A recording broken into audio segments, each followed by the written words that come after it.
নমস্কার বন্ধুরা, শিখা kitchen and ব্লগে আপনাদের সবাইকে স্বাগত। আমার আজকের রেসিপি আম পান্না।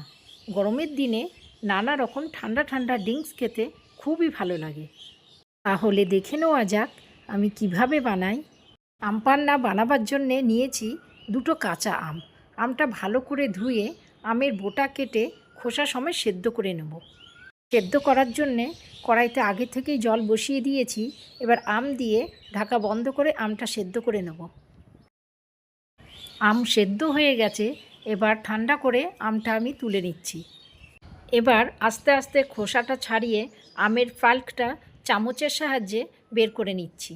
আপনারা চাইলে হাত দিয়ে চটকে আমের পাল্পটা বের করে নিতে পারেন। সমস্ত আমের পাল্পটা আমি বের করে নিয়েছি। এবার মিক্সি জারে দিয়ে দিচ্ছি আমের পাল্প, 1 মুঠো পুদিনা পাতা, হাফ কাপ চিনি, হাফ চামচ নুন, হাফ চামচ বিট লবণ আর অল্প করে একটু আম সেদ্ধ করা জল দিয়ে ব্লেন্ড করে নেব। দেখে নিচ্ছি আমাদের মিক্সারটা কেমন হয়েছে। খুব বেশি পাতলাও না, আবার খুব একটা ঘনও না। এবার আম পান্নাটা তৈরি করে নেব। নিয়েছি একটা মাটির পাত্র। এবার এই পাত্রের মধ্যে দিয়ে দেবো আমের পাল্প, ফ্রিজের ঠান্ডা জল, কয়েকটা পুদিনা পাতা, 1 চামচ ভাজা মশলা, ধনে, জিরে, তেজপাতা, শুকনো লঙ্কা, গোলমরিচ দিয়ে আমি এই ভাজা মশলাটা তৈরি করেছি, সেখান থেকে 1 চামচ দিয়ে দিলাম। এবার দিচ্ছি কয়েক টুকরো আইস কিউব আর সবার লাস্টে দিচ্ছি 1 চামচ চাট মশলা। এটা দিলে খেতে খুবই ভালো হয়।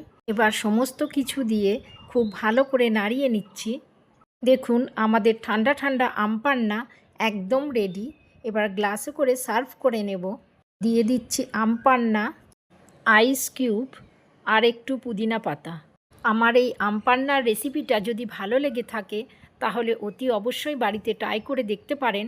আর আমার চ্যানেলে নতুন বন্ধু হলে চ্যানেলটা সাবস্ক্রাইব করে নেওয়ার অনুরোধ রইল। আজ এই পর্যন্তই। আবারও দেখা হবে নতুন কোনো রেসিপি নিয়ে। ভালো থাকবেন, সুস্থ থাকবেন। ধন্যবাদ।